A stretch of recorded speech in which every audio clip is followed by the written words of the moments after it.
are indeed locked for playoffs.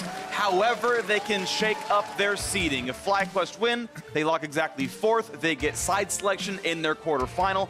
Golden Guardians, if they win, will tie FlyQuest, will tiebreak at the end of the day to get that 4th seed and get side selection. That's going to be what Golden Guardians are playing for. On the flip side, if GGS lose, they can fall to 6th based on tiebreakers later on. That's allowed us to talk about tiebreakers here. We are on a champion select, and oh! Karthus is banned away from Froggen.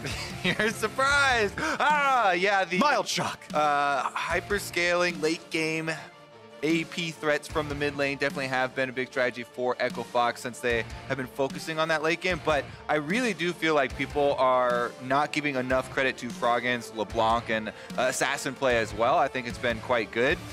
I think the main factor, though, is Contracts giving some early pressure to that lane has been a lot of success for Golden Guardians. Meanwhile, top lane for Viper has been a hot point.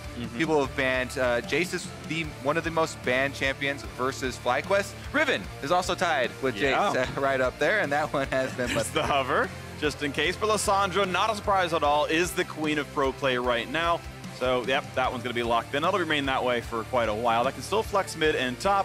Also puts the Riven Hover to counteract the Viper Riven Hover, but wait to see what Golden Guardians actually plays. You did mention Contract's early jungling being a big factor in Golden Guardians wins. There have not been any jungle bans, so Contracts can get his pick of the litter right here. We saw his Kindred yesterday, but today it's going to be Rek'Sai. Yeah, early game jungler here. Not a big surprise for Contracts. Wants to go super hard with the ganks early on. Rek'Sai is a perfect champion to do that. Doesn't scale that well as far as looking towards the late game, but they also have locked it in tandem here with a Tahm Kench. One of the best supports at pushing through the mid game. Abyssal Voyage is just such a big tool for professional play. Ole, as soon as you hit level 6, you can try and gank another lane. You can try and go on with your jungler, and we'll see if the Devour becomes a very big part of their team fight as well. Yeah, going to be excited to see what kind of backlander comes through. I still think team fight comps for Froggen and Deftly are the best of the day for Golden Guardians. We can see Braum coming in here for FlyQuest and support. That'll counteract that Tahm Kench, so now it's going to be seen that a Nocturne might indeed be another high mobility champion to get around the map and possibly counteracting what Tahm Kench does here for Santorin. Yeah, even with neither team picking one of their top laner yet for a possible split push, they're getting tools in preparation for this showdown between Hauntzer and Viper. As you mentioned, Nocturne also very good at attacking and defending split push strategies when the map is spread out, very similar to Tahm Kench. It is interesting to see Varus come through here for Deftly. I feel like you've got your pick of the litter here of bottom laners entirely, and although Varus did get bug fixes a couple patches ago and is certainly an okay champion, I feel like there are generically stronger ones, especially when Braum can block your Q and Nocturne can actually make your life difficult on Varus, requiring Tahm Kench to babysit you. Yeah, I mean, you're picking it into Nocturne and Lissandra, both extremely good at getting back to a marksman that has no dash or jump to get away. So it's definitely going to be difficult for him. I would say that maybe he will go the lethality build and try and spike really early on in the game. And if that is in combination, with a successful Rek'Sai path early on, then it could be a lot of eggs thrown towards early game here for FlyQuest. Absolutely, and there's even the off chance that Varus plays mid lane and it's somehow a good pick into Lissandra. I don't think it is, but we've seen Varus play before, so who knows? Yeah. Assassin's getting dropped off the table, of course. LeBlanc and Akali removed away from FlyQuest. They are still expecting something aggressive to come out from Viper or Pobelter. Top laners banned away on the FlyQuest side with Vladimir and Kennen dropped off. And again, the Riven Hover. Yeah, I think this is a good double ban on AP top laners possible here since the Golden Guardians are already showing the Varus and Rek'Sai. A lot of AD damage. They're going to need some AP so that FlyQuest won't pick up, last pick tank or something there and have an easy itemization. Hard to itemize against true damage, though. Vel'Koz's passive definitely does a lot of work. All right, so Froggen's first Vel'Koz of the split. Normally very good against mid-range mages, but we know Lissandra can close that gap. And again, this is a huge backline source of damage for Froggen. And this could be Golden Guardians looking for Siege. We mentioned the possible lethality build for Varus. Vel'Koz as well, super long range, different damage types, so those can combine quite well, I think. I'm curious then if this is going to be the core 4 of the squad. What's that 5th member going to be? Will it be coming in to join, or is it going to stay to the side lane and keep Viper busy? The first pick, Tahm Kench, makes me think that it's going to be something of a 4-1, and it will be a split champion, so they'll have Hauntzer off on the other side, and then the 4 rest of them grouped up there with the mid-pressure and Tahm Kench to kind of go between. Meanwhile, FlyQuest, they finish it up here with a Lucian to complement the Braum. A classic for the bottom lane, kill lane. Really strong, aggressive dual lane. Varus can, with his extra range, do some decent things there in the bot lane. And Cho'Gath will come through for Hauntzer. Got buffed a couple patches ago as well. Wonder if we're going to start seeing it in pro play. I believe he should not really be bullied at all by this Aatrox, or even the Lissandra based on what matchup actually comes through here. I think either way, Hauntzer can feel comfortable in the one-on-one up there and keep his opponent busy. Yeah, it's not necessarily going to scale into a split pusher like we might have been thinking with the Tahm Kench and Nocturne floating around. Right. So it does seem like Golden Guardians have chosen door number 2, and the Cho'Gath can come through. It can be a very big frontliner, and I have to say it's one of the most annoying things to deal with as a Lissandra.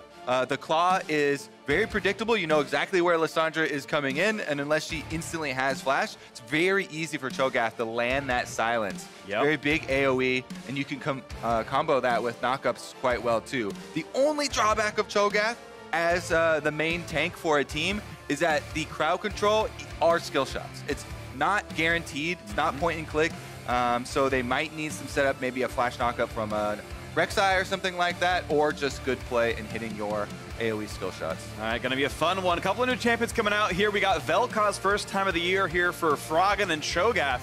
Almost certainly the first of the year for the LCS. I don't remember seeing that champion at all yet. As we get ourselves ready to go onto this one, it's definitely a poke team, a tank top laner here for Hauntzer. We'll see how much he joins the squad, as Haunting Nocturne for Santorin is gonna be trying to get to those side lanes and you know, find those 2v1s or 3v1s against the Cho'Gath, or pick off a Vel'Koz as time goes on. Fighting for playoff position right now, FlyQuest and Golden Guardians doing battle start out the day. Playoff implications are here. Let's get ourselves into the game. Summoner's Rift awaits. 2 playoff teams already qualified, going at it early. Let's see what we can get here. Stopwatch on the side of Santorin, as well as Froggen and JJ. Always count your stopwatches early on in the game. Those might be the sites of tower dives. All right, so as they square off, waiting to go into playoffs, if you need a way to rep one of these teams heading into playoffs, make sure to check out the official jerseys on lcsmerch.com so you can be super fanned out for the postseason. Maybe we'll see you in St. Louis, and you'll be wearing pretty, pretty colors. And remember, the changes that you mentioned in 9.5 for Cho'Gath were simply easy damage increase on the Vorpal spikes. A little bit of extra flat damage, so those autos will be a little bit stronger. Helps out with the wave clear as well. Yep, pretty meaningful buff, actually. I think Cho'Gath is completely viable, and good to see him back around. I've been waiting to see which kind of tanks would show back up in the meta, and Cho'Gath one of the first ones to reappear. It's been very mage and fighter heavy up there. It's funny you mentioned that, because I've been talking to so many of the top laners and teams as well, and I've heard a lot about Maokai, but we still haven't seen him picked. Maokai and Hecarim have gotten a lot of... Speaking of tanks getting picked, only at half HP when the lane even starts. A couple autos by Deathly, but certainly a health lead there for FlyQuest. Yeah, try and trade back a little bit there, but that's going to be a nice little start to the lane for Wild Turtle and JJ. Especially with the Braum Lucian, that's going to go a long way. Tahm Kench is the one that you want to target. Yeah, of course, pretty standard lethal tempo here for Deathly. If you land the E, you get the attack speed right afterwards, and push first will still go to Golden Guardian's side. It'll be slightly under the FlyQuest turret, but there's room to auto if you need to. Now, pretty simple clear in this mid lane. Yeah, mid lane here, just trying to wave clear for the early stages. Definitely do have good setup on both sides, by the way. Since Rek'Sai can flash in for a knockup, followed up by a Vel'Koz knockup, it's the jungler setting up the mid laner. Meanwhile, on the other side, Lissandra is the one that has to set up for Nocturne, but she definitely has a very easy time of doing that. So that's why you can see Froggen has taken Cleanse on the Vel'Koz as well. If there is that initiation from Pobelter, he's got a couple ways out.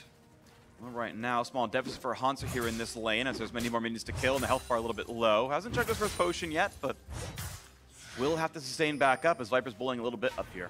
Yeah, one of the biggest things for Cho'Gath and kind of the breaking points for Cho'Gath lanes are, can you bully him enough early to keep him off the minion wave? Because you get so much sustain through finishing off those minions. Viper doing a pretty good job here of keeping Hunter low, and a couple of his minions have died as he's trying to auto-attack in the air.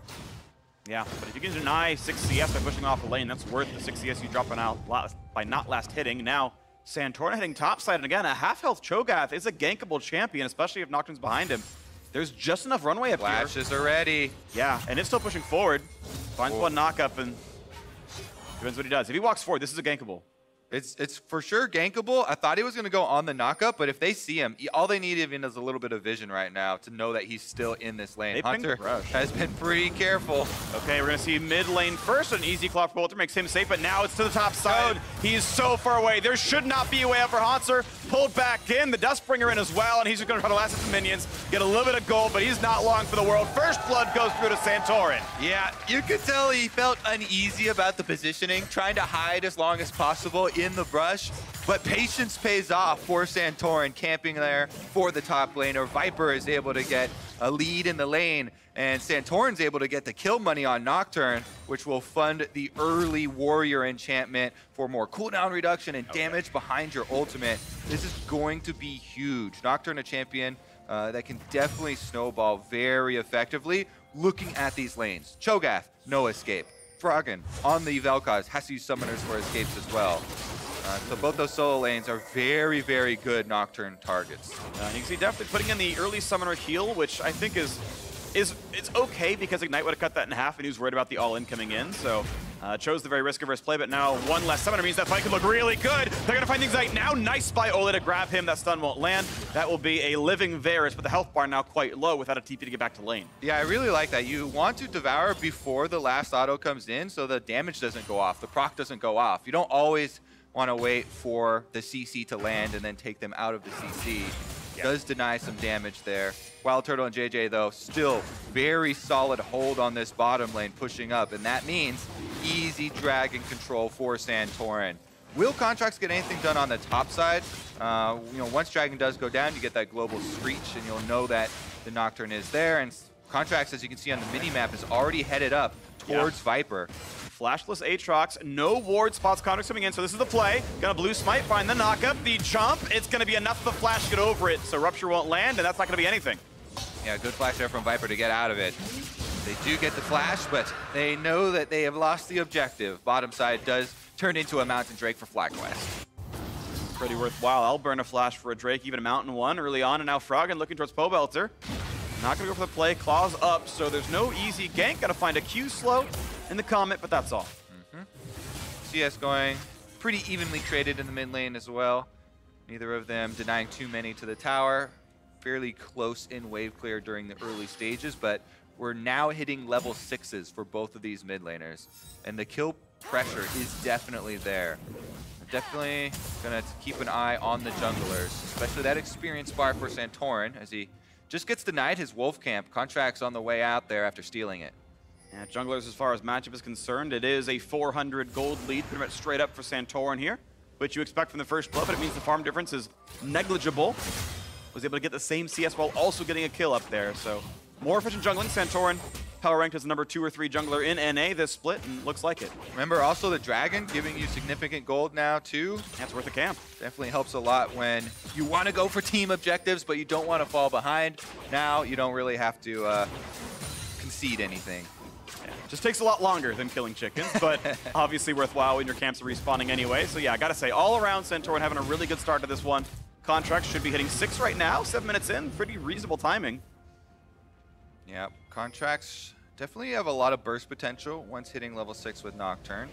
He does have Flash ready and has gone Conqueror, so there's a huge amount of damage output that's possible. You just need to get it into a lane and convert. And I want to commend Golden Guardian's early laning. Despite the first blood, the 600 extra gold that FlyQuest have earned, it's a tied game in gold overall. Haunter, despite the death, actually doing very well in farm. The bot lane up 15 as well, even despite definitely losing that summoner early on. So these lanes are going well, even making up for that early game. Yeah, a lot of it is that CS discrepancy in the bottom lane.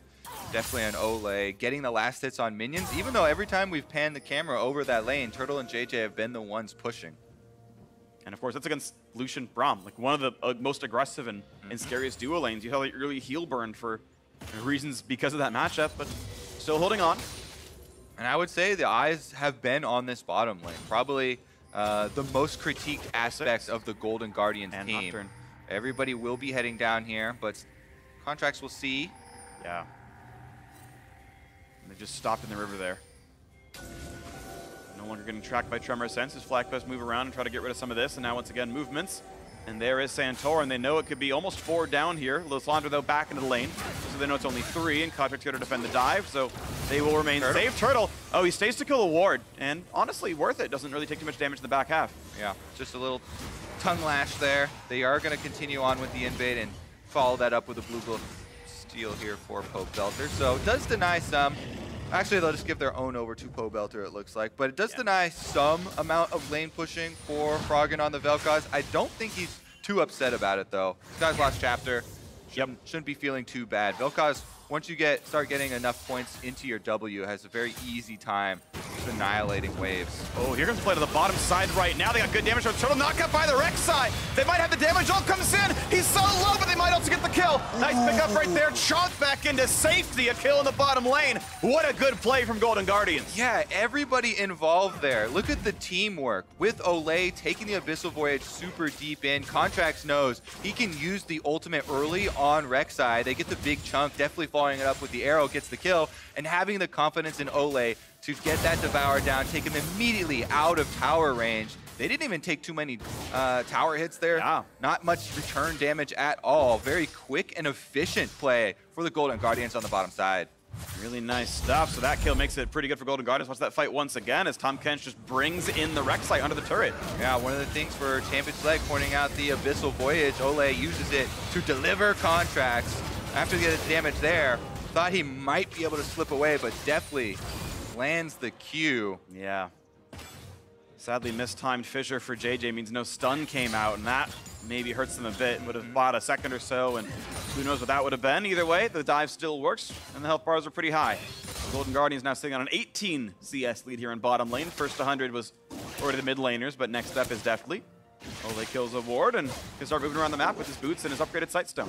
All right, Dragon number 2 is going to be a lot more interesting. After that kill, and with the CS lead that definitely has been able to hold on to, his ultimate should come back up soon. And of course, there's a big summoner spell difference in the bottom lane. Golden Guardians did not use their bottom laner summoners to pull off that kill. Meanwhile, FlyQuest burning a lot trying to escape. Push in right now, but yeah, you're mentioning the summoner's mostly gone. A repeat gank could happen. Contracts just waiting the wings. There's actually not any wards that would see him come down, but so far it's FlyQuest playing safely enough that they're going to be okay. Mid lane still going equal in farm. Top lane the same despite first blood. So it's action in the bottom side as Rek'Sai kills a control ward and now goes for this Ocean Drake as Froggen's nearby as well. Has shoved in mid. Lysandra's close, but they see Pobelter on that ward. Yeah, just pull it out, and I think they should be able to go for it. Santorin does have Paranoia available. He can join the fight. He can go for a Smite Steal. Oh, first it's damage to the turtle. He's going to get shut down and disintegrated, but a steal on that Drake goes over to the blue team. A kill on the Rek'Sai as well. The fight breaks out. The front line's going to fall to Haunter, kills off JJ, and they're still going in. A nice chomp by Ole, but the flash forward could mean some kills. Jumping into the front line, looking for a stun, looking for a little bit more is Santorin, but they can't yet get Golden Guardians. They spread out. You look for the silence of the Pobelter. He can't get anyone just yet. They indeed shut him down. What a silence. Golden Guardians lose the Drake, but they win the fight. Yeah, Golden Guardians are going to be able to get 2 kills for 2 there in the trade. Dragon for Santorin as he slips in on the Nocturne and is able to grab it, though. All right, let's take another look at how it all started up. Wild Turtle walks up, and Froggen was looking for him the entire time. Immediately takes out the enemy AD carry. But on the other side, FlyQuest destroy the Golden Guardians jungler, plus taking the Mountain Drake. And with Viper heading down here on the Aatrox provides a huge amount of damage. They chase through, and Pobelter actually oversteps with that claw. As we said, it's very easy for Cho'Gath to land your silence on the claw. You know exactly where Lysandra is coming through, and Haunter from the brush is able to get a very easy silence. They turn it around and pick up the extra kill there to even it up. Yeah, 3-1 in that fight. Golden Guardians did a pretty good job despite losing that Drake, which might pay off later on. Here, though, with the gold lead and a bit of extra map pressure, they're going to grab this Shelly without much issue. And we'll see where that one goes. They're going to donate 300 gold to with a couple of plates. Keep in mind, plates are dropping in 50 seconds. They got to summon it soon if they want extra gold out of this. As they send their dual lane top side, Ruin King already done. Moving towards the Zeal upgrade is definitely most likely. Probably a Hurricane. Rek'Sai goes back towards mid lane, so maybe it will be donated towards Froggen. Just, yep, there it is, the summon.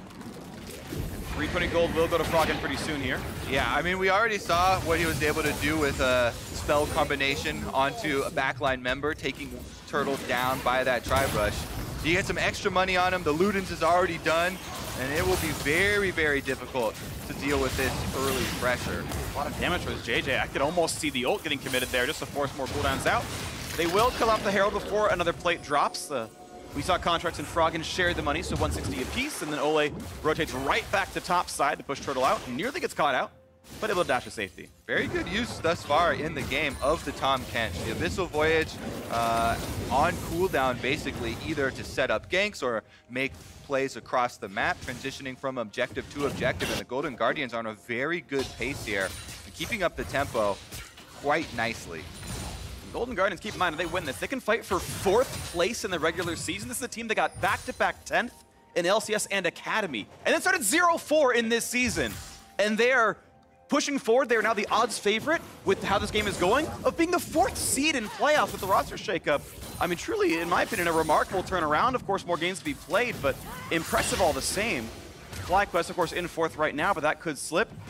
And we'll see as they continue to try to do battle here. Kobots are clearing away the mid lane, and we'll see what their next step will be. Nocturnal is back available for Santorin. Yeah, right now it's very dangerous for FlyQuest. They don't have much deep vision, so you can see just kind of heading through the river, trying to get a little bit of neutral territory to work with. Even with that paranoia, you know, Froggen right now has double summoners on the Vel'Koz, and he's level 11. If you overcommit to trying to kill a Vel'Koz, the return damage can be insane, and you can die on the way out if you don't place the flash quite correctly. Watch your backliners then. Definitely takes a bit of damage, but actually 0 because Guardian's a pretty good keystone. And still waiting. Both junglers kind of near that top side a little bit. Rek'Sai and Nocturne both just a few seconds away from joining in that fight, but not just yet. Still wave clearing the mid side. Luden's Echo done this time around. Froggen does have a blue buff. And it's just a trade of farm down there. In fact, equal CS exactly at 1540. And they've fully committed to the lane swap here with the Dragon coming up very soon. I think this does give advantage over to the Golden Guardians because they're the ones with the Tahm Kench and their duo being top. They can just have the duo back up a bit if they really want this Ocean Drake. And one Ocean Drake aside would be very good for them. Mostly the second Ocean Drake, if FlyQuest got it, would be a huge denial because, again, a Varus plus Vel'Koz grouping up is definitely difficult to go with, even though definitely has gone with the on-hit build Varus rather than going with the poke lethality version.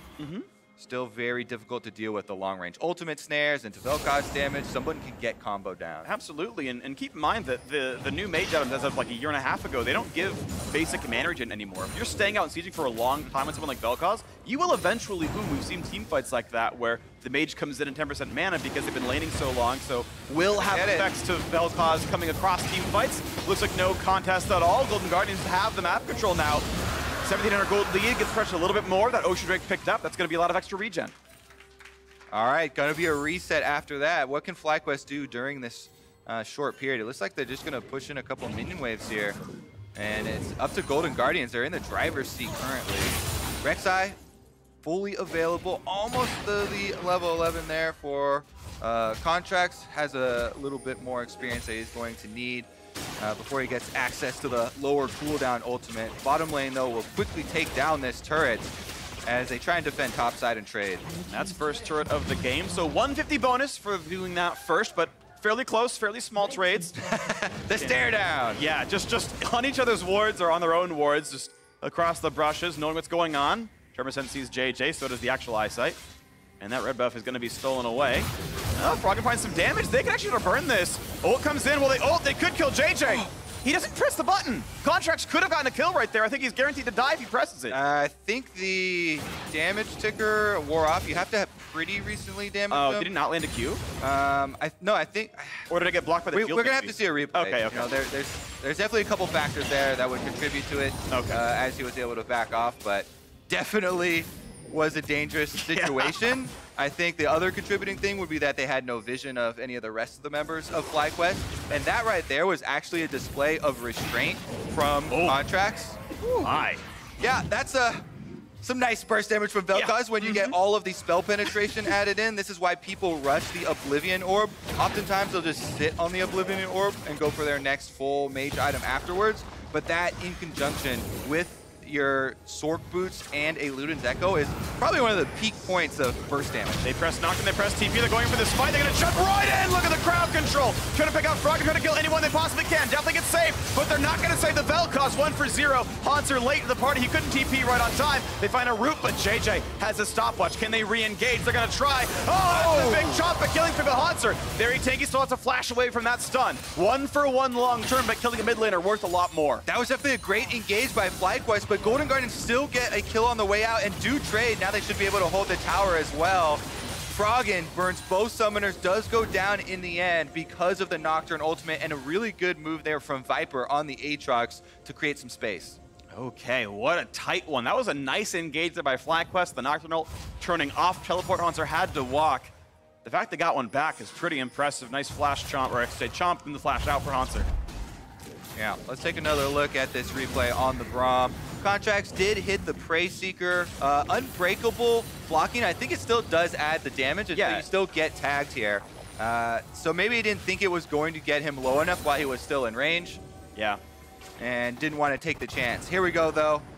Teleport, initiation, flash knockup from Braum does land, so that prompts the Devour. You can only devour one of your carries. He chooses Deathly there. He's able to get him out. So Froggen, even though using both summoners, is the one to go down.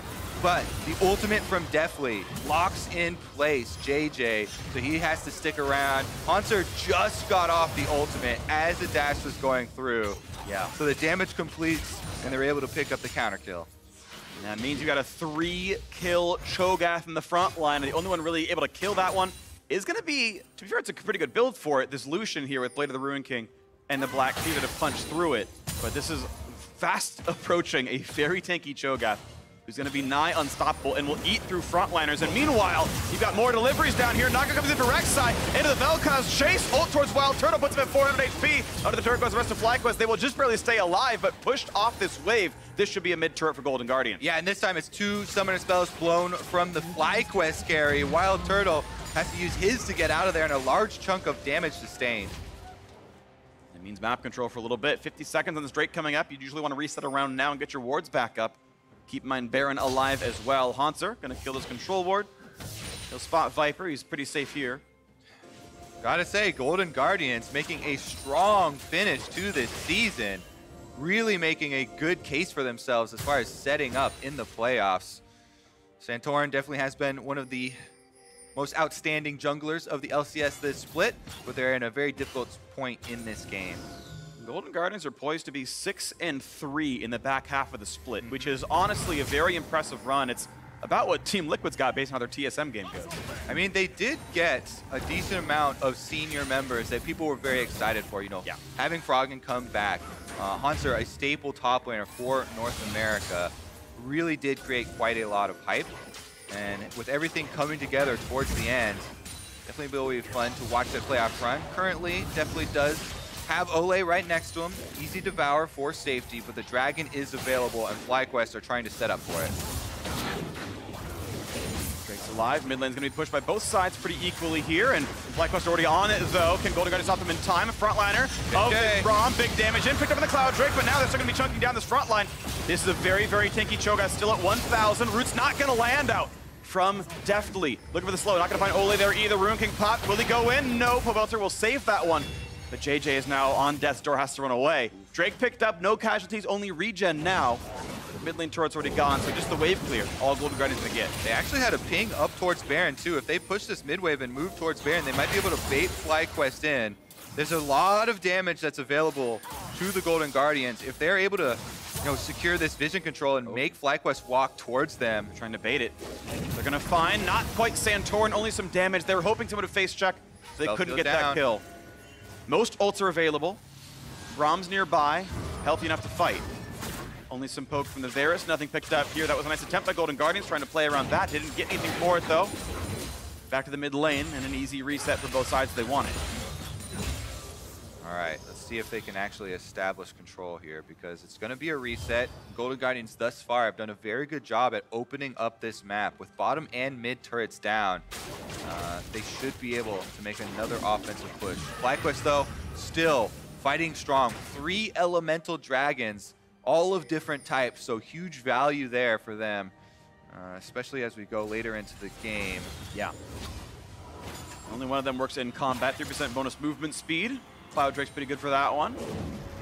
So if it's just full HP 5-on-5s, it might not mean as much, but as you're mentioning, the region of the Ocean Drake and that Mountain Drake that was picked up so early on, that can definitely mean big things in certain scenarios. Looking now at Pobelter as Golden Guardians, he is very much isolated. Not yet tracked by Tremor Sense, he's actually run away. They're not going to go for this one, only just showing to kill some wards and knock down the minion wave. Pobelter waiting around. Braum and Lucian heading up towards him, so it can eventually be a 3-on-3. They're not going for a dive, just killing the minions. And they don't, as we saw there with the vision toggle, they didn't have vision of any other FlyQuest members. So FlyQuest do get off the full reset. Everybody going back to base, spending their money. Not quite a completion here for Pobelter, so he's going to want to be the one that does also get back to base as well before the next team fight. An important thing to consider is that double TP play that FlyQuest committed to, where they try to get those kills on Golden Guardians. Those TPs have come back up. Nothing's hugely been gained since those teleports were burned. It was TP advantage for 5 minutes, and FlyQuest didn't see anything for that. They actually managed to keep the map pretty much the same and even picked up a Drake for it. Yeah. What FlyQuest are looking for, again, is another play similar to that one. You have a flank from a Lissandra and or Aatrox, plus a hard engage from the Nocturne going in. JJ on Braum now does have flash once again, so they have a very similar setup to what they were looking for last time. And last time it was very effective at getting to Froggen and killing the Vel'Koz. So it's going to be about how Golden Guardians react this time around, because FlyQuest are the ones looking for the predatory play. They're the ones looking to pull the trigger here with the hard engage. They've got, again, as you mentioned, the double teleport flanks and a Nocturne flash Braum to ready right up the middle. Golden Guardians have thus far done a very good job at playing that side lane, keeping their lanes pushed out, and defensively keeping their 2 carries up. As you mentioned at the very beginning of the game, the stopwatch tracking is now broken for Froggen. So what he bought 2 seconds with the last team fight, he can't do anymore until he finishes a full Zhonya's Hourglass, which he might be building towards now. We'll have to see. He hasn't spent in a while. Yeah, he's got 2,400 going back to base here, with most of the components to build that item. And indeed, it's going to be that Zhonya. So now he's got it back. That is key for the next team fight here. Yeah. All right, you got to check inventories as well as FlyQuest. When you're the team that relies on a hard engage on a champion like Vel'Koz that has both summoners available as well, adding in the factor here of the extra Zhonyas is going to be very difficult to work around. Well, I'm going to start tracking individual champions here. Top lane, 500 gold up for Hauntzer, 1,000 up for Santorin in the jungles. This Nocturne is going to have to be a major factor in this game, as FlyQuest are down 2,000 as a team. It's going to be Santorin to find some kind of opening. They have not yet really found these side lane plays. He's gotten the kills. The team fights haven't been quite so easy for them. Now setting up around Baron as Golden Guardians, only face checking the brushes. They definitely need Hauntzer with them. Hauntzer right now on the Cho'Gath is extremely strong. With the full Warmogs, with the Righteous Glory, this Cho'Gath can just walk at people and move FlyQuest around the map. So they have to be very careful if Hauntzer is halfway down the river, but once he joins up, it'll be a lot more secure. Pobelter split pushing on top side while the Dragon is spawning. Golden Guardian's gonna have to force something because Pobelter gets an objective himself. It's actually a recall out of the Tahm Kench, maybe in case he needs it to rejoin the team. And as the rest of FlyQuest actually pushing in topside and towards the Baron, they're trying to rush out for something right now as Golden Guardians take the Drake, but they've got to react to the base right now because FlyQuest get rid of the wards, and they will not go for the Baron, but they could bait this. Oh, this is definitely dangerous territory. Full control wards for FlyQuest throughout this river, and the Golden Guardians comp is not set up to face check unless they have Hauntzer there. Currently, he's on the bottom side of the map. They feel like there's not enough pressure on the Baron, though. They're not even flinching. Oh, they've got a ward inside there. Oh, they did? Okay. I believe they had a blue ward that went down. They did burn the trinket. Okay. It's been turned off since by the control ward, but that brief moment of vision gave them the confidence that they could call Concert up. He didn't have to use teleport, just walked up the river. Yeah, that was that one flint. Blue trinket was off of cooldown, so it was very easy to use, and indeed they were only waiting the brushes, and it meant safety was there. Blue buff now goes over to Pobelter. No such ease for Froggen right now, as now Clouds and Ocean Drakes have been tied up. The only difference being that one Mountain picked up at 5 minutes for FlyQuest.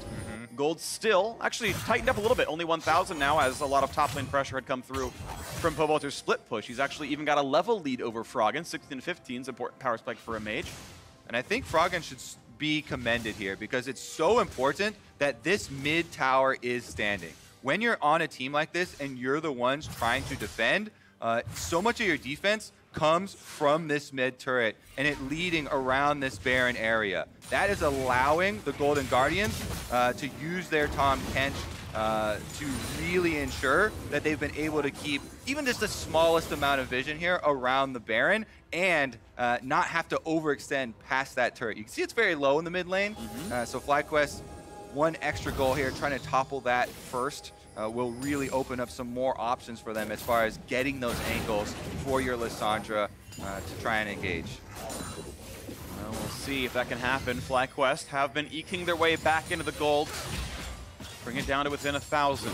Golden Guardians, it's their turn to set up around Baron. They've got most of the wards killed, but not all of them. You can see that one spotting contracts. Oh, they're far away from Hanser here, so even the time of a teleport channel, you know, Nocturne ultimately gets in, Lissandra can flash, she's level 16 right now too. If the team is walking through the river like that, those are the opportunities that FlyQuest can try and jump on if they have everyone in position and they're well coordinated. Both teams now, though, with vision throughout this Baron River. And FlyQuest have tied the game back up in gold. In fact, they were momentarily ahead for a little bit as the bot lane outer fell, and they are eking these advantages out. They have better silence. They have 2 teleports. And the turret's now 3-2 in their favor. The gold, pretty reasonable now. This mid-game, the very, very slow mid-game, is just growing and growing towards FlyQuest. And once again, you can see Froggen, he clears the minion wave, then hugs this tower once again, always going right back to that mid-tower. That's such an important point of defense that has kept this Golden Guardians composition afloat here. And one thing to point out is the hard engage tools really aren't there for the Golden Guardians side. It's Tahm Kench flanks or, you know, hopeful ruptures out of this Cho'Gath. Cho'Gath, Righteous Glory is your best bet. Walking at him. That's not as good as literally Lissandra. So, you know, that is part of why this game is a little bit slower. Now looking for the play. Over the wall and a JJ, but he jumps back, does not get knocked up a second time. Looking now is Tahm Kench. This time they might have the damage up, but if they do, they found the kill. Just like talk about engage tools, they get the jump over the wall. That turret just barely fell, and they had the vision control still. Yeah, what about Rek'Sai Tunnel? Contracts is able to get in there, and Golden Guardians is going to take that opportunity to start up the Baron. Damage is going down, and FlyQuest are circling. They can sustain this for a while. Teleport's now coming in. This is going to be the 5v4 to decide this game, most likely, as Viper coming in from the sides, push around a little bit, but not yet slowed. The flash in for Contracts finds a bit. He's going to ult and run away and dash, and Viper stays alive. Ult for flash there.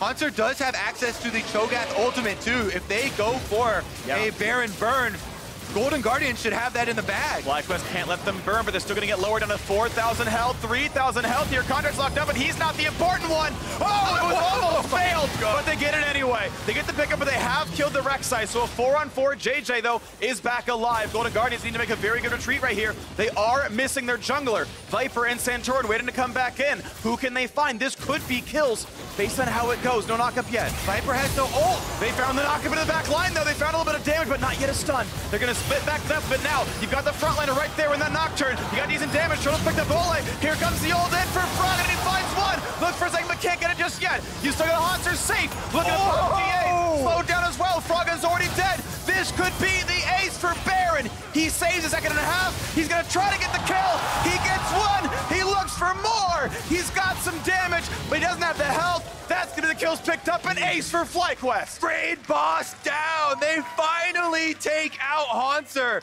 Golden Guardians securing the Baron, but losing everyone's life. And they're going to push in for at least one turret. Contracts died early, but he can't defend 3. The turret is all they're going to get. FlyQuest going to reset. Look at the gold right there. It's a out the head for them. Whew. Baron buff taken off the map as soon as it was put on the map. FlyQuest collect all of the kills and an inhibitor turret here. Let's take another look at how it starts out as Contracts walks up on the wreck site and gets interrupted in the tunnel there. Nice job by Viper. And even though that Baron showed 61 health, they still got it with the extra auto attack there. So Golden Guardians did secure it at the cost of Contract's life. Once Contracts is down though, Turtle does get a lot of damage with the culling. Santorin and Viper do get the flank off. And here's the big moment. Pobelter goes in. 1v4 initiation, finds it, gets the Devour out. Santorin waiting for Deathly on the other side, finds the Fear Tether. And even though Froggen puts out a lot of damage there with the Vel'Koz, cutting down the extra member, it's not enough. With the extra revival, Guardian Angel brings him back up. Haunter in the end does get the counter kill, and that was quite big for them, taking a while to go down. Yeah. So this game still could go either way, Freak. 3 kill difference in that fight. 2 went back to Golden Guardians there. The Baron buff worth 1,500, but as you mentioned before, all knocked off, and that inhibitor turret now left open. Looks like the Cloud Drake was grabbed by Golden Guardians on the way back. The reset was slow enough from FlyQuest. That neutral objective did go over to the red team. This gold only 1,000 apart, and I actually do favor Golden Guardians Drake slightly. I like the second Cloud more than I like Mountain. Especially with Baron off the map, it's not going to matter there at all. Definitely a hard-fought game here between 2 of our playoff teams. Little bit of a preview what we will see next week in the North American LCS. Yep. Haunter here is going to find quite a few FlyQuest members in his jungle and chase them right out. Got to stay away from that big bag Cho'Gath. Yeah, he's definitely scary. Still got 4 kills to his name, a lot of them with the ultimate. Not all of them, but still a very, very large champion. As Golden Guardians right back on the map, they feel speedy, and they're going to knock down some of these minions, and they'll get first push on a mid. It's going to be weird because there's no neutrals up for several minutes now. You've got about, 3 minutes remaining until either one spawns back up, and for now it's a dead ball state. It's interesting because, yeah, there's not a lot to fight over, even though Golden Guardians would like the fight now. The Guardian Angel power spike has shifted to their side. Previously, you know, they burned Santorin's Guardian Angel. Now they have one for themselves on Contracts and on Deathly. Take a look at that gold graph, though. Big, big comeback as far as FlyQuest getting all of those kills around the Baron, chasing down the Golden Guardians. They've really brought this game back into a territory They where might they catch him. could get He's Pobelter. flashless. The ult comes in to buy some time. The zone is available. Self-ult used. Now there's no other way out. The stopwatch is burned. Even Haunter shows up and gets the feast. He grows even bigger. Yeah, they definitely wanted to fight. That's going to be one pick for themselves, but FlyQuest are pushing out the lane. So remember, there are no neutral objectives to capitalize on, meaning that just one kill going over is a lot just about the cooldowns that you get along with it. Zhonya's isn't that long of a cooldown. Self-ult is even shorter of a cooldown, so Pobelter does buy time, and that in exchange for a teleport means it's not too big of a pick.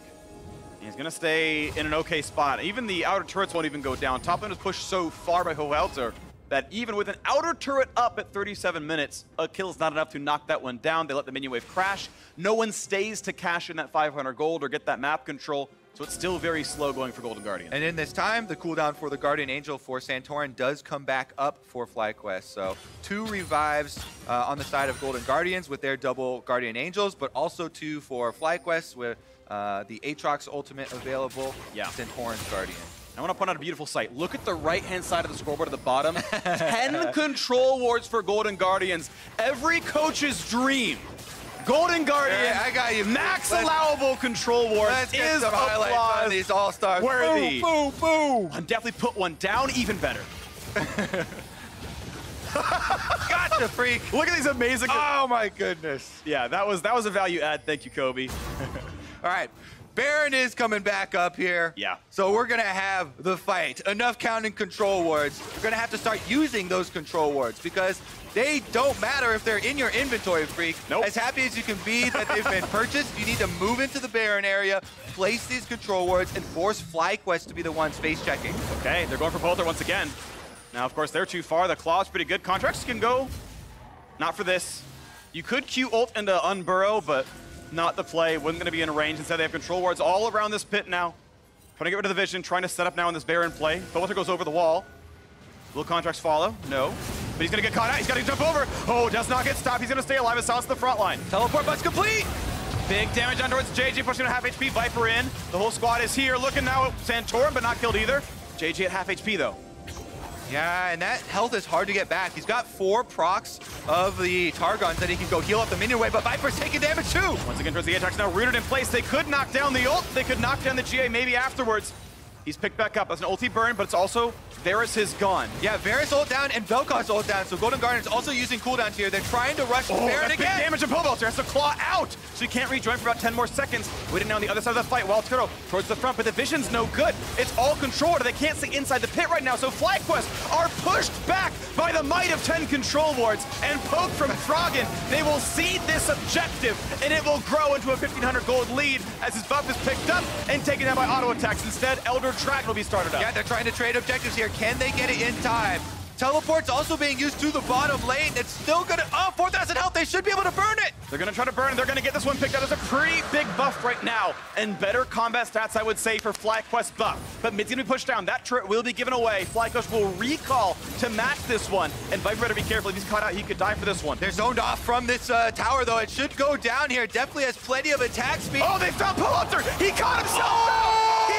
He didn't take the recall. He looked for a flank, but he was found out. That means the turret's going to fall, and the Golden Guardians push to 4th is still alive. They will keep going for the base 5v4, Kobe. Critical kill there for the Golden Guardians. Now it's 4v5 for FlyQuest at their Nexus. They've got to defend. They have the Elder Dragon buff. They've got the stun. They've got damage from Turtle towards the back left, but no, JJ's going to die first. Look at the dive. Not going to happen. Definitely saved up by Ole. The cluster happens. Another kill comes through for Hanser. They might have done it. A 6-3 back half of the split is in their sights. They find the knockup and a Guardian Angel, and Golden Guardians will improve to a 9-9 record. They will tiebreak at the end of the day for 4th seed from 10th place last year into playoffs, into possible side selection. What a split from Golden Guardians.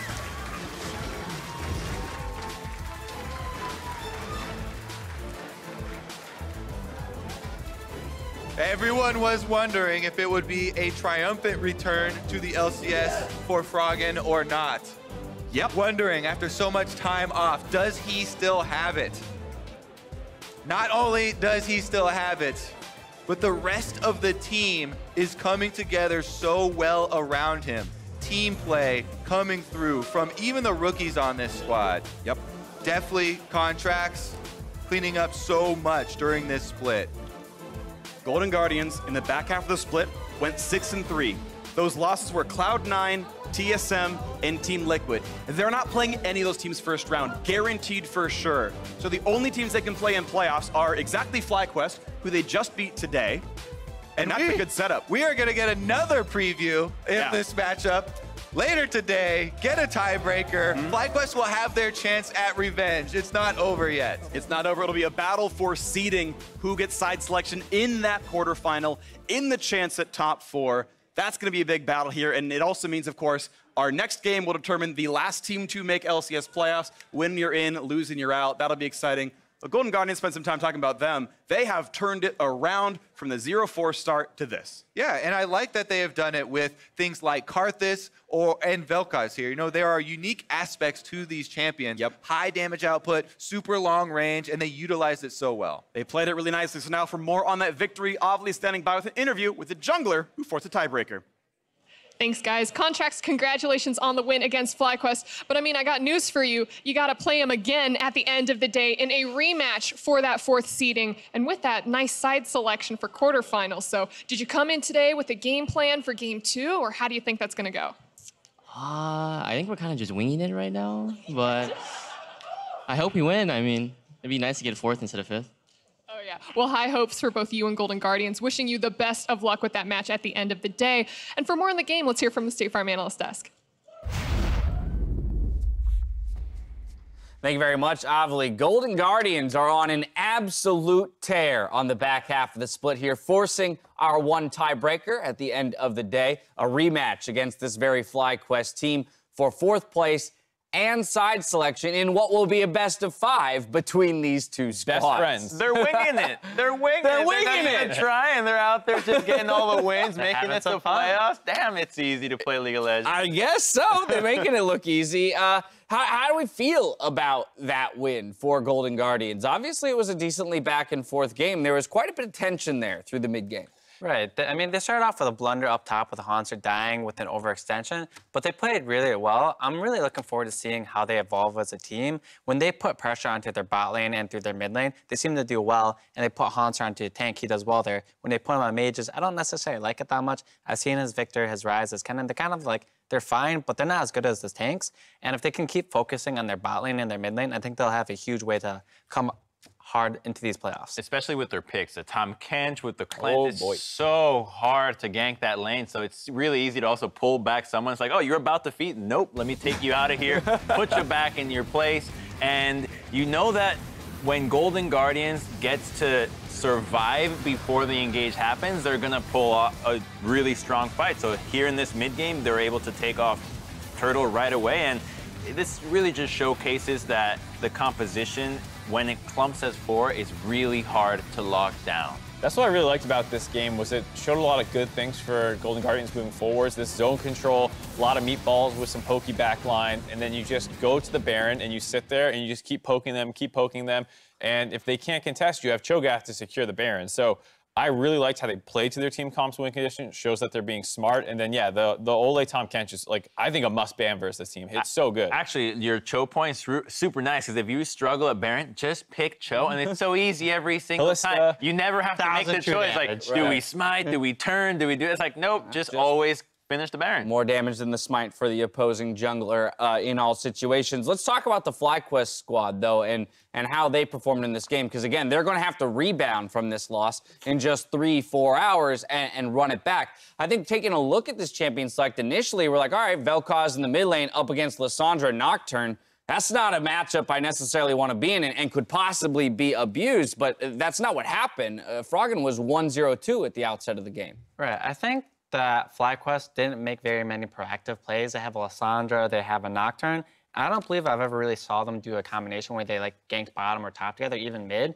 And they kind of just let Golden Guardians take the game in the sense they gave them the control and they never try to take it back and look for flanks or engages. Right, I think they tried one time with the roam with Lissandra. They knocked on the door. I was like, hey, can we gank here? I was like, no, not now. And they just never tried again. And I think that the reason why is because you've got a super tank in the top lane, Aatrox and Nocturne are not going to kill him. And then Tom Kench with cleanse in the bottom lane. You just don't even bother. And then when you look at mid lane, cleanse again, and you're just always thinking, this is going to be such a hard gank to pull off. We might as well do something else. So I would have liked to see them just really try that out and see, okay, how can we get the kills with the cleanses? How do we need to set up our waves, which almost always just dive the Vel'Koz into the tower? Well, I was going to say, that's the thing, is come mid to late game, they rarely had a chance to just go for this flank opportunity because they were constantly getting poked out. And I think Golden Guardians deserve a lot of credit for setting up those situations and making sure they're always poking out the side of FlyQuest. So, like, I want my Aatrox on the side, I want my Lissandra on the side, and Nocturne going in, and then someone's always low. JJ's low,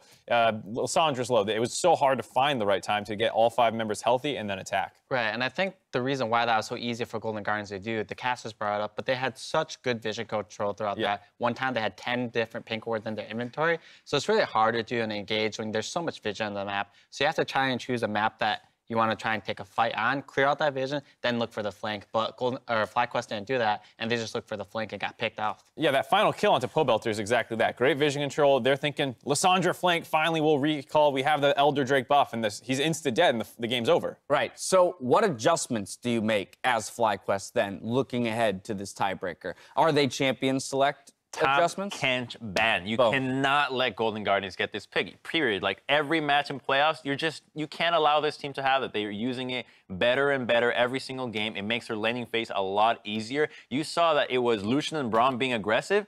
they were the ones down in CS. Golden Guardians managed to actually win that lane as well. So just get rid of that pick. It's way too good for them. Which I thought was really weird, by the way, because every time we pan down to there, we're seeing Right? it definitely get beat up. Was Turtle literally just missing the CS, or were they actually doing something to make him miss? I don't actually know. Too busy autoing, definitely. Yeah. Not autoing the minions. What about for Golden Guardians then?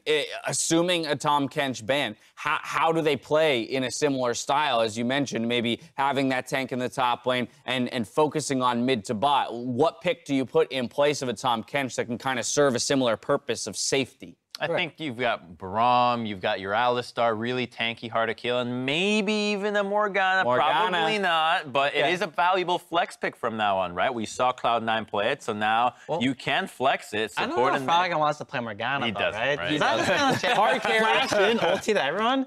I don't know. I think the other thing, too, is a Kalista because it does make your bot lane really strong, and it helps with their objective secure, which has been really good recently. Kalista. They have played it a couple times. And Kalista Cho'Gath. Let's How do go. you lose The an 3K objective? smite, essentially. They heard us in that here. case. Pick Kalista Cho'Gath. You can't miss Baron. You just gotta be able to get the Baron. There it is. That's an Gotta easy survive. win. All right, we're headed for a commercial break. When we return, it's the 6th place decider match between Echo Fox and Counter Logic Gaming.